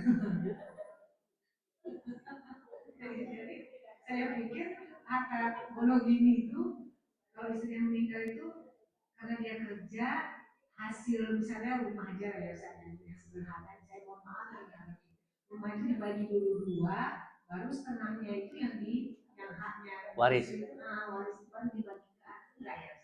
Tadi yang saya konfirmasi itu rumah yang beli istri. Ya enggak begitu. Jadi ini yang saya bilang tadi, tentukan dulu rumah itu dibeli dari harta siapa awalnya. Iya, berarti kalau harta suami, ya hak istri kalau wafat di suami itu hanya 1/8. Tidak ada godo gini. Ya. Tidak ada godo itu dalam kitab fikih seperti itu. Ya. Banyak juga kan Ustaz yang suami-suami beli rumah tapi namanya atas nama istri. Oke. Oke. Oke. Jadi patokannya adalah kita melihat akadnya. Jadi bukan pada administrasi. Jadi misalnya begini, ketika suami membeli rumah atas nama istri, maka yang harus kita lihat adalah ketika atas nama istri itu sudah hibah dari suami. Jadi misal ini saya kasih kepada kamu dan balik nama itu punya kamu. Ya, kalau berarti itu hibah, itu berarti harta istri. Itu kan keadaan pertama. Keadaan kedua, bisa jadi dia saya beli rumah ini, tapi biar nggak kena pajak progresif misalnya apa gitu kan. Maka tolong pinjam namamu nanti anakmu selanjutnya gitu. Berarti ini adalah minjem nama. Ya, minjem nama berarti harta masih punya suami. Terus bagaimana kondisinya misalnya ibu-ibu masing-masing punya kondisi seperti bakal ditanya. Kan kemarin di sesi pertama udah sampaikan pada lawyer. Kalau mau lebih aman, kan ini kita bicara bukan hanya kita miliki harta itu, tapi berkah enggak? Tanya kepada pasangan, ini ngasih atau bukan? Karena konsekuensinya tadi beda. Kalau sudah ngasih, suami wafat itu nggak dihitung sebagai warisan suami. Jelas, gitu. Kejelasannya itu yang paling penting. Dan itu juga harus ditulis karena ketika wafat suami, anak-anak juga paham. Ini sudah dihibah kepada ibunya. Bayangkan kalau misalnya ternyata anak memahami itu atas nama saja. Nggak ada tertulis. Bisa jadi cekcok lah antara anak dan ibu. Makanya itu semua tertulis. Ya kan anak ini walaupun kandung kita bisa jadi kan bermasalah, kemarin udah sampaikan ya. Ada ibu menggugat anaknya, maka itu pentingnya tertulis semua. Jadi kalau gampangnya gini, kita acuannya dalam muamalah itu adalah adanya akad. Bukan pada tulisan. Misalnya ibu-ibu sekalian. Ibu-ibu misalnya sekarang ada nggak yang punya kendaraan yang bukan atas nama sendiri atau suami? Tapi itu punya ibu, ada nggak seperti itu? Maksudnya beli second lah, saya bilang beli second kendaraan, belum ganti nama, itu boleh nggak? Kita beli mobil second, nggak ganti nama, itu sah nggak beli kita? Sah. Yang kita lihat adalah adanya pertukaran uang dan barang, benar kan? Nggak disyaratkan harus balik nama, itu kan administratif. Sama dengan hibah tadi. Yang dilihat itu adanya akad. Kalau akad misalnya udahlah atas nama istri dan memang hibah dan kemudian dipegang sama istri, apalagi yang kemudian membuat alasan sebenarnya. Tapi lagi-lagi karena ini terkait masa depan, tertulis agar nanti jangan sampai anak mengira ibunya klaim-klaim aja, itu jadi masalah. Kalau udah ada surat bahwa ini hibah, anak ini suratnya, ini memang sudah hibah, maka itu tidak boleh digugat-gugat sama anak. Itulah tadi pentingnya. Makanya kenapa dalam di lembaga konsultan Himaya itu menggabungkan dua ini konsultannya.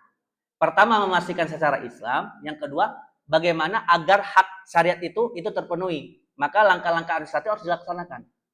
Jadi yang seringkali ya ketika hanya konsultasi dengan anggaplah ahli fikihnya, dia nggak akan bisa memberikan rekomendasi bagaimana secara administratif.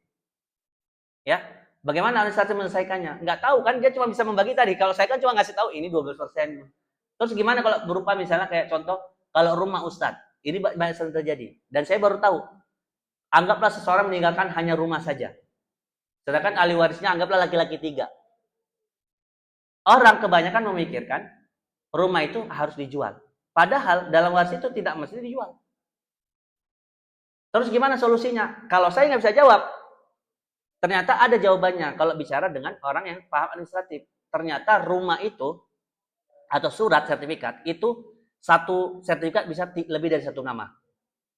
Jadi misalnya kalau nggak dijual itu langsung aja satu sertifikat 3 nama, 3 ahli waris itu bisa.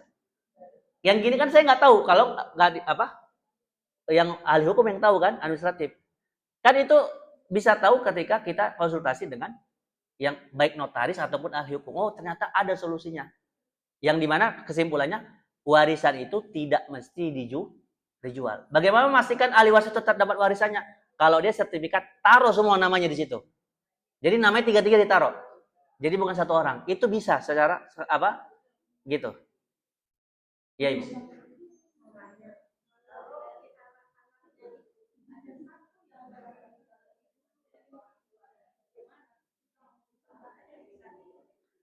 Jadi ada orang tua punya anak sekian gitu, 2 atau 3. Ternyata ada salah satu yang sudah wafat duluan, begitu Ibu. Pertanyaannya apakah dia dapat warisan atau gimana?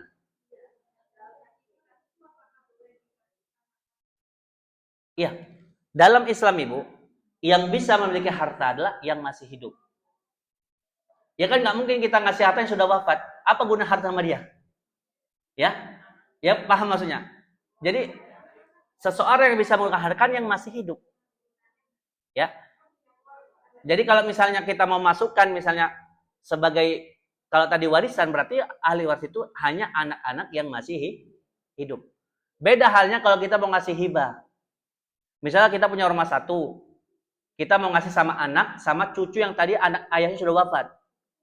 Itu boleh dimasukin cucunya, bukan ayahnya, kan ayahnya sudah wafat. Nah, itu boleh. Pokoknya harta itu, hibah itu hanya kepada yang masih hidup. Yang sudah wafat apa gunanya sama dia harta?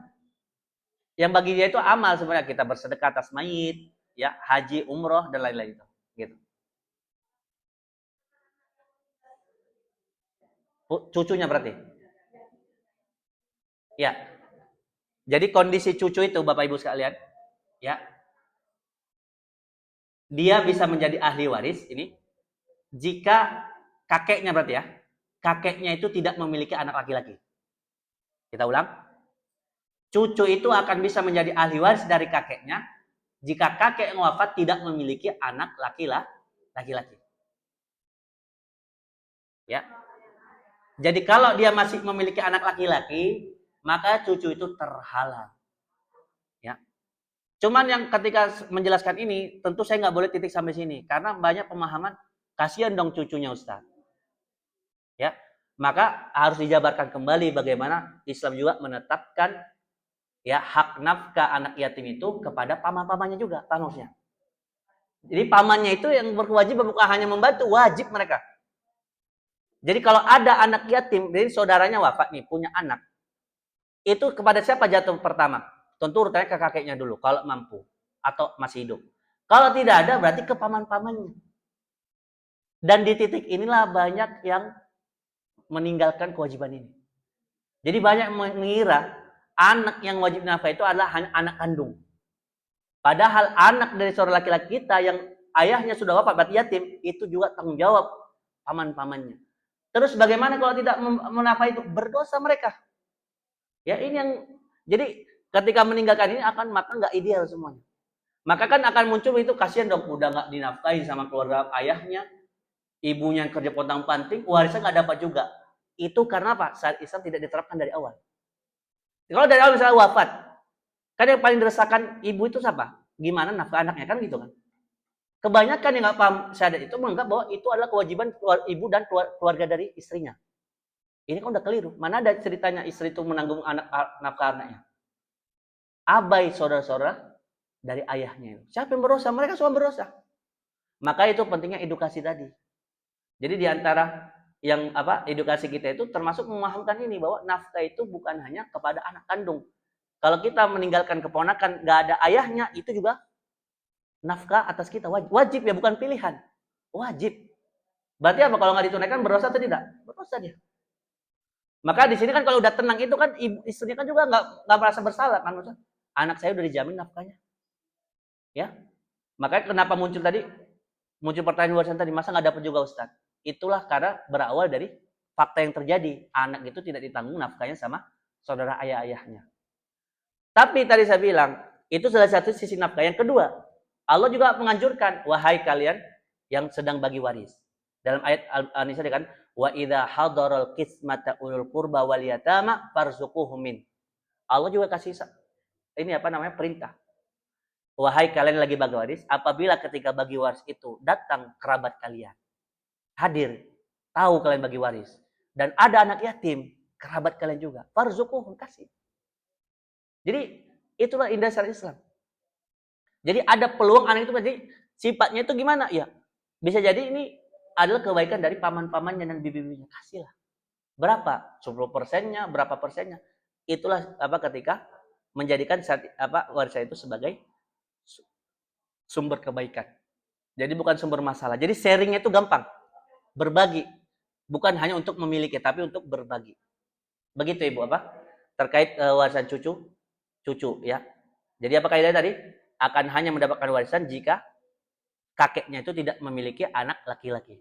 Jadi misalnya semua anak tante aja tante, berarti bisa kemungkinan dia jadi ahli waris. Gitu.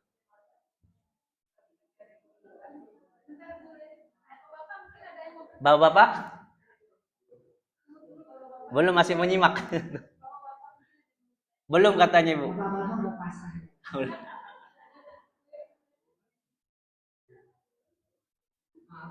Masih ada yang belum jelasin. Ya. Tadi sehubungan dengan apa yang disampaikan Kamina, tadi bisa menyampaikan kalau harta waris itu suami sudah meninggal, ada rumah, dia punya 3 anak, bisa dibagi dengan 3 sertifikat itu kalau semua nggak mau menjual. Iya. Nah kalau salah satu anaknya susah, pengennya itu jadi duit, itu gimana caranya? Oke, baik. Jadi kembali bahwa prinsip kita, ketika ada masalah apapun di hidup ini, ya tentu kan ada nggak, pertama, bisa nggak kita hidup tanpa masalah Bapak Ibu sekalian? Saya tanya misal, Bapak Ibu sekalian, bisa nggak kita hidup tanpa masalah? Nggak bisa. Jadi artinya tanda kita hidup itu ada masalah. Maka orang yang cerdas itulah ketika ada masalah dia fokus pada solusi. Kebanyakan orang stres saat ini, kenapa? Ketika ada masalah dia hanya fokus pada masalah itu. Gimana ya, gimana nanti ya, gimana nanti. Dia nggak berpikir apa solusinya agar saya itu anak saya bisa sekolah. Kalau dia berpikir sekolah mahal, ya itu orang stres yang akan stres saya terusnya. Sama dengan kasus yang terjadi misalnya rumah bertiga, satu pengen uang, maka itu kan masalah kan? Apa solusinya? Itulah yang kita fokuskan. Solusinya apa? Banyak. Pertama, kalau misalnya nggak mau, pertama kondisinya mereka nggak mau jual kan yang dua ini, maka tetap prinsipnya yang dua yang nggak mau jual itu berikan solusi untuk haknya itu dapat. Gimana caranya? Dibeli bagiannya. Jadi apa kalau bahasa Jawa itu disusukin? Pak, ada orang Jawa? Jadi misalnya harga 1 miliar ini, kan bagi 3 berarti kan 300 jutaan. Berarti ada salah satu orang itu yang inisiatif membayar bagian dia 300 juta. Berarti nanti bagiannya itu bertambah di situ. Itu solusinya. Iya, ditutupin sama salah satu. Jadi ada solusi sebenarnya kalau kita bicara solusi. Tapi kalau bicara masalah, itu yang sering banyak masalah itu. Jadi fokus. Ya, dianggap misalnya kalau kita butuh uang, ada yang menganggap salah satu yang tadi nggak mau jual, kamu naruh uang. Itu kan fokus pada masalah sebenarnya. Akhirnya apa? Berantem nggak selesai-selesai. Ini yang sering terjadi. Tapi kalau bicara solusi, insya Allah ada solusinya. Gitu. Baik disusukin, susukinnya juga apa ditutupin itu juga nggak mesti cash. Tergantung akad misalnya. Salah satu itu nggak bisa langsung bayar 300 juta. Boleh nggak saya bayar 150 juta dulu? Misalnya dia butuh bayar uang sekolah anaknya. Masuk. Itulah tadi pendekatan silaturahim tadi sebenarnya. Kalau silaturahimnya jalan. Kalau nggak jalan nih masalah terus pasti gitu. Begitu Ibu. Ya. Ya, wallahu a'lam. Sama-sama.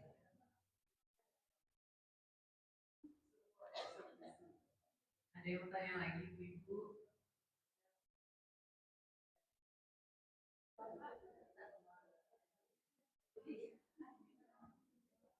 Bapak ada yang mau bertanya, Pak? Cukup kata udah pakai kasih si syarat. Ibu, ada yang mau bertanya lagi? Ustaz, ada yang mau disampaikan lagi? Ya, jadi Bapak Ibu sekalian, ya tadi ini kan ada rekamannya. Jadi minimal kita sudah tahu penyelesaian perhitungan ketika ahli waris inti dulu. Jadi saya sampaikan, ketika dalam satu kasus waris itu ada putra, maka itu tidak akan pernah geser ke samping-samping. Gimana kita ulang kaidahnya? Jika dalam satu kasus waris itu ada putra, maka itu tidak akan mungkin ke samping, maksudnya ke saudara nggak mungkin, ke paman nggak mungkin, terhalang semua. Maka itulah yang sebagian membuat ibu-ibu itu kalau dia masih punya anak laki-laki, perempuan aja, itu masih resah dia, masih harus nyari laki-lakinya. Ya, ya. Jadi sampai harus ada laki-lakinya. Sehingga untuk penutup warisan. Jadi kalau kita hanya punya anak perempuan saja, mau 10, 100, itu hanya maksimal 2/3. Nggak bisa ngabiskan harta. Jadi anak kita perempuan itu nggak bisa ngabisin harta. Mau jumlahnya berapapun, mereka maksimal 2/3 dibagi jumlah kepalanya. Tapi kalau udah ada putra, itu menutup. Akhirnya maksudnya menutup apa? Itu tidak akan geser ke samping-samping. Maksudnya tidak akan ke paman, ke keponakan, ke sepupu. Mentok kepada yang tadi kita bahas, ahli waris inti tadi. Ya, itu yang pertama. Yang kedua, ya, tentang diagram ini, yaitu kan sebenarnya itu nanti menjadi bekal, ya, gambaran. Cara membacanya tadi adalah di diagram itu kita bisa mengetahui siapa ahli waris dan kemudian berapa bagiannya dan apa ketentuannya. Kemudian yang ketiga, ya, yang juga saya harus terus edukasi adalah semua ketika bicara masalah waris ini, maka yang dipastikan adalah terjadinya apa namanya, hukum syariatnya dulu dilaksanakan. Apapun namanya, mau hibahnya, mau wasiatnya.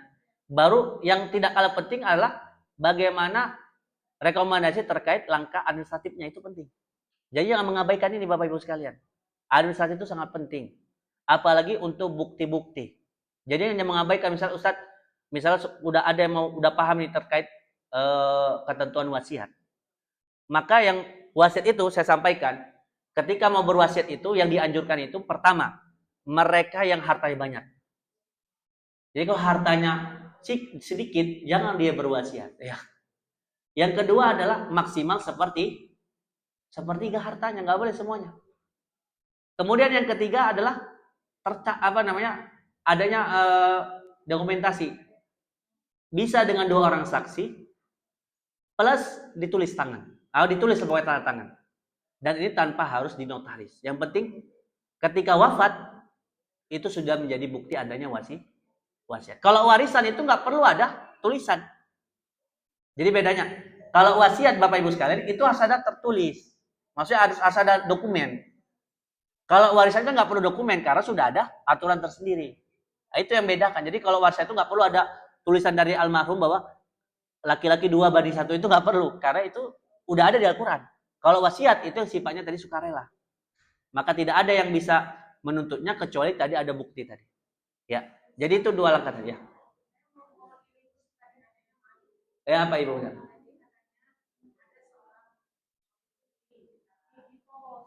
Ya.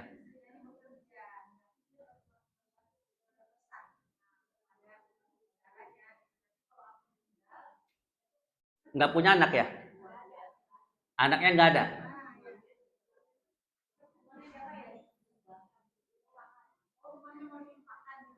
Kepada siapa Ibu? Iya. Diwakafkan gitu. Diwakafkan. Untuk rumah yatim piatu gitu ya. Oke, jadi ini kan tentang rekomendasi Ustadz gimana langkahnya kalau dia punya rumah pribadi kan istri tadi istri tadi boleh nggak mewakafkan seluruh hartanya? Tadi saya bilang maksimal sepertiga. Ya. Tapi kalau misalnya saya wakafkan semuanya, maka langkahnya begini, hadirkan semua ahli waris. Ahli waris itu berarti saudara dari istri ini. Mereka sepakat nggak? Kalau mereka sepakat, itu nanti wakafnya 100%. Tapi kalau misalnya nggak sepakat ahli waris itu, maka yang ditunaikan itu hanya sepertiganya saja. Sisanya jadi warisan. Jadi itu langkahnya ya. Jadi kalau memang mau mewakafkan 100%, hadirkan semua ahli waris. Mereka sepakat ini jadi kalau tadi rencananya setelah wafat ya. Setelah wafat baru diwakafkan kan? Kan berarti jadi wasiat. Kalau wasiat kan masih masa sepertiga. Beda halnya ketika masih hidup sekarang. Itu mau terserah. Mau sekarang 100% nggak perlu minta persetujuan dari saudara-saudara. Karena kan masih milik dia. Hibah jadi wakaf ketika hidup kan nggak perlu persetujuan orang lain. Tapi kalau wasiat maksimal sepertiga tadi. Begitu. Ya.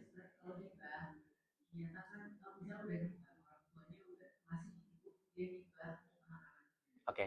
Tapi pas waktu anak-anaknya iya itu tangan semuanya. Tiba-tiba pas orang tuanya meninggal, dia bilang nggak sah karena orang tuanya udah meninggal. Jadi hibahnya jadi udah nggak sah lagi. Itu nggak mungkin ya. Karena udah tanda tangan semua gitu. Jadi ada salah satu ahli waris atau semuanya? Salah satu aja sih. Jadi maksudnya menganggap bahwa hibah itu ditarik kembali jadi warisan. Jadi gagal karena yang memberi hibahnya udah meninggal gitu. Terus kalau dia klaim itu ngerasa jadi warisan. Nah itu kan. Jadi inilah ketika memahaminya nggak utuh. Kalau sudah jadi hibah, kan itu jadi milik masing-masing anak-anak. Ya, jadi ibaratnya ketika kita udah ngasih anak ini kita kumpulin. Nah, ini rumah yang ini untuk kamu. Yang nomor 2 kita kasih rumah semua 4 ini misalnya. Itu kan sudah milik mereka. Ya. Jadi ketika saya wafat, nggak ada lagi urusan dengan rumah mereka itu kecuali yang selain daripada yang 4 yang sudah saya hibahkan. Itu udah milik mereka. Jadi nggak batal, maksudnya tidak batal hibah orang tua kepada anaknya dengan wafatnya orang tua. Jadi itu sudah tetap milik mereka. Dan kalau misalnya ada yang membatalkan, itu tadi saya bilang. Sekarang pertanyaannya. Tadi saya bilang, yang bisa membatalkan hibah itu hanya ayah kepada anak-anaknya. Kalau anak sama anak-anak bisa nggak membatalkan? Nggak boleh. Ya jadi itu udah banyak ini tentangnya. Pertama, dia bukan yang ngasih hibah. Yang kedua, kalaupun dia yang ngasih hibah, dia saudara. Mana boleh saudara menaiki saudaranya, itu yang dibilang. Seperti ibarat apa? Anjing yang menelan kembali ludahnya. Pengen itu menunjukkan bahwa itu hina atau baik itu yang melakukan seperti itu. Menarik kembali hibahnya. Ya nggak boleh. Jadi apalagi membatalkan hibah orang lain, paham maksudnya? Berarti kan dia mengatakan hibah orang tua kepada anaknya yang lain. Ya itu kan nggak boleh, mana bisa? Gimana caranya dibatalkan itu? Maka hak yang ada hanya hak waris saja, selain daripada yang sudah 4 tadi. itu memang bisa terjadi misalnya dia sudah habis hartanya. Dia pengen ngambil yang dari harta yang lain, nggak bisa seperti itu. Ya. Jadi yang sudah hibah itu udah minus, itu dikurang-kurangi. Berarti sih ya. Tadi bilangnya nanti, Bu. Udah dikasih, Bu, tadi katanya. Udah dikasih. Udah tanda tangan. Udah tanda tangan, Ibu. Tapi pas yang Wafat. tiba-tiba ada yang klaim bahwa kan yang kasih udah meninggal, jadi itu udah jadi waris. Enggak. Jadi yang sudah dihibahkan tidak bisa menjadi waris. Gitu. Terus udah gitu Ustaz, berarti kalaupun misalnya ada satu rumah ternyata mereka nggak mau jual, berarti bisa dibikin sertifikat. Iya. Gitu ya. Nah, cuman ada kayak orang tuh suka berpikir kalau nggak dijual yang namanya warisan tuh nanti orang tuanya tuh di akhirat bakal kena sanksi ya. Dia nggak mendidik anak-anaknya bagaimana cara bagi waris. warisan. Jadi ini juga salah satu kekeliruan yang terjadi, menganggap bahwa bagi waris itu harus jual aset. Itu keliru. Jadi yang namanya bagi waris itu adalah sampainya hak waris kepada, tadi bilangan yang persentase saja, itu namanya udah bagi waris. Jadi kalau rumah misalnya cuma 2 orang putra, mereka sudah tahu si putra pertama 50%, putra kedua 50%, itu sudah bagi waris. Terkait misalnya apakah dijual, apa dipertahankan, itulah bagian dari bab muamalah di antara mereka. Jadi maksudnya apakah dengan ini tersiksa orang tua gara-gara nggak dijual rumahnya? Mana dalilnya? Nggak ada seperti itu. Ya, yang diwajibkan bagi anak itulah menyampaikan bahwa ini harta waris, bagian kalian 55%. Mau mereka pertahankan, mau mereka jual, itu adalah hak mereka udah sebagai hak muamalah. Jadi tidak ada sanksinya tuh kembali kepada orang tua. Bahkan Bapak Ibu sekalian, kalau seandainya anak itu nggak bagi waris, bahkan itu nggak ada hubungannya sama orang tua sebenarnya. Karena yang berdosa siapa? Adalah ahli waris. Jadi gini misalnya, ketika meninggalkan warisan, anaknya itu nggak mau bagi waris. Pertanyaannya, apakah mungkin yang sudah wafat menanggung dosa? Ya, kewajiban membagi waris itu untuk yang hidup atau yang sudah mati? Ya masih hidup, berarti yang berdosa siapa kalau nggak menunaikan waris itu? Anak-anaknya. Yang wafat itu hanya menanggung utang saja.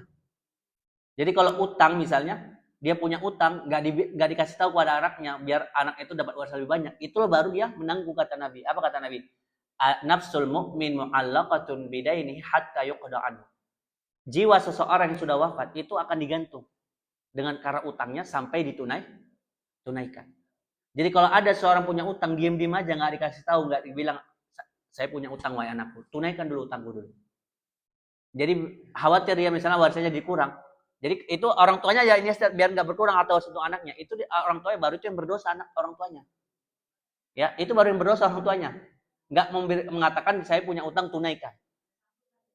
Sangkutannya. Tapi ada yang kedua, ini juga harus dipahami. Bagaimana Ustadz? Orang tuanya udah ngasih tahu dia punya utang, tercatat. Anaknya nggak mau bayar, siapa yang berdosa? Itu anaknya. Karena kan orang tuanya punya harta.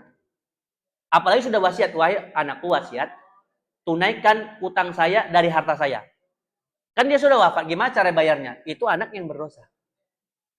Jadi kalau warisan nggak ditunaikan, yang berdosa siapa? Anaknya. Makanya untuk memutus rangkai tadi apa? Rantai setan ini yang kita bilang. Itulah pentingnya edukasi kita semua. Jadi rantai setan ini kan harus kita putus, bahwa jangan sampai terjadi kan? Kita kan nggak mau terjadi. Masa kita tinggalkan anak yang nggak mau bagi waris?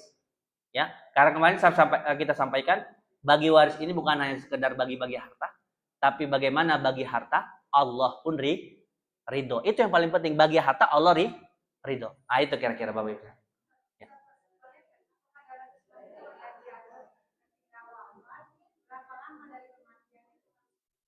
Dibagi. Ada batas waktunya maksimal. Jadi kalau kita pernah disebutkan, kapan seharusnya seseorang bagi waris? Maka konsepnya begini, ketika seorang wafat, maka telah terputus kepemilikan dia. Maka semua terkait hak harta itu harus ditunaikan, termasuk waris. Jadi tidak ada batasannya, tapi prinsipnya adalah sesegera mungkin. Jadi tidak boleh ada penundaan, misalnya sengaja itu nggak boleh. Sengaja itu nggak boleh. Ya berdosa kalau sengaja, tapi misalnya karena administratif misalnya, kayak pensiun misalnya harus nunggu waktu keluar, itu kan beda lagi. Intinya tetap harus segera diselesaikan. Ya, pertanyaan lagi muncul lagi, Ustadz, bagaimana kalau cuma salah satu yang pengen menyelesaikan, yang lain enggak? Ya udah, yang mau segera itu dia telah lepas. Yang enggak mau ya itu urusan dia. Pokoknya kita sudah menyampaikan beginilah harusnya segera diselesaikan. Kenapa prinsipnya? Agar harta itu memiliki tuan yang baru. Tahu pemilik yang baru. Jadi rumah ini punya siapa, ini punya siapa. Kalau tidak dibagi nggak tahu siapa pemiliknya. Sedangkan harta yang besar itu harus ada pemiliknya. Ibaratnya Bapak Ibu sekalian, kira-kira harta yang ada di rumah Bapak Ibu sekalian itu punya pemiliknya nggak? Ada kan? Begitulah konsekuensinya juga. Sebenarnya kenapa harusnya agar memang ada pemiliknya, ada siapa sih yang punya? Ya kan nggak mungkin misalnya kita itu jangan sampai nggak boleh nggak di rumah kita itu ada harta yang bukan milik kita? Boleh? Ya nggak boleh. Misalnya ada uang hasil korupsi, nggak ada kan? Nggak boleh kan? Ya sama dengan jadi memastikan sebenarnya ini harta udah halal nggak saya pakai? Itulah dengan warisan itu gitu. Wallahu a'lam bishawab. Begitu. Ya. Ibu, kita close dulu aja ya. Mungkin nanti kajian selanjutnya. Bisa ditutup dengan doa. Ya. Baik, Bapak Ibu sekalian, Rasulullah ya, alhamdulillah kita selesaikan pertemuan kita terkait dengan mengenal ahli waris inti dan cara penyelesaiannya. Tentu ini ya pembekalan inti sebenarnya dan berdasarkan case-case yang sering terjadi. Adapun misalnya case-case yang bermacam-macam judulnya ya, itu nanti kita bisa nanti tanya ya sambil jalan, misalnya ada yang mau WA silakan. Tetapi paling tidak sudah tahu cara membaca diagram yang saya sampaikan. Kita tutup bersama ya dengan membaca Ummul Fatihah, Al-Fatihah. A'udzubillahi minasyaitonirrajim. Bismillahirrahmanirrahim. Alhamdulillahirabbil alamin arrahmanir rahim. Maliki yaumiddin. Iyyaka na'budu wa iyyaka nasta'in. Ihdinas siratal mustaqim. Shiratal ladzina an'amta 'alaihim ghairil maghdubi 'alaihim waladdallin. Amin. Bismillahirrahmanirrahim. Alhamdulillahirabbil alamin. Wassalatu wassalamu ala asyrafil anbiya'il mursalin wa ala alihi wa sahbihi ajma'in. Alhamdulillahirabbil alamin hamdan syakirin hamdan na'imin hamdan yuwafi ni'amahu wa yukafi'u mazidah. Ya Rabbana lakal hamdu kama yanbaghi li jalalikal karim wa li'azimi sultanik. Rabbana taqabbal minna salatana wa sa'ir a'malina tamma waghfir lana dhunubana 'ammah wa la tu'adzibna yawmal qiyamah innaka 'ala kulli syai'in qadir. Allahumma la tada' lana fi maqamina hadza dhanban illa ghafartah ولا هما إلا فرجته ولا دين إلا قضيته ولا حاجة من حوائج الدنيا والآخرة إلا قضيتها ويسرتها يا رب العالمين. اللهم أعز الإسلام والمسلمين وأهلك الكفرة والمشركين ودمر أعداءك أعداء الدين. اللهم انصر إخواننا المسلمين في فلسطين يا رب العالمين. اللهم عليك باليهود الذي قتل إخوان المسلمين في فلسطين. اللهم عليك بهم فإنهم لا يعجزونك. ربنا اغفر لنا ذنوبنا ولوالدينا وارحمهما كما ربونا صغارا ولأجدادنا ولجداتنا ولمشايخنا ولجميع المسلمين والمسلمات برحمتك يا أرحم الراحمين. ربنا هب لنا من أزواجنا وذرياتنا قرة أعين واجعلنا المتقين إماما. ربنا ظلمنا أنفسنا وإن لم تغفر لنا وترحمنا لنكونن من الخاسرين. ربنا آتنا في الدنيا حسنة وفي الآخرة حسنة وقنا عذاب النار. وصلى الله على سيدنا محمد وعلى آله وصحبه أجمعين. سبحان ربك رب العزة عما يصفون وسلام على المرسلين والحمد لله رب العالمين. Kita tutup dengan membaca dua kafaratul majlis. Subhanakallahumma bihamdik asyhadu an la ilaha illa anta astaghfiruka wa atubu ilaik. Assalamualaikum warahmatullahi wabarakatuh. Alhamdulillah Ibu dan Bapak-bapak jamaah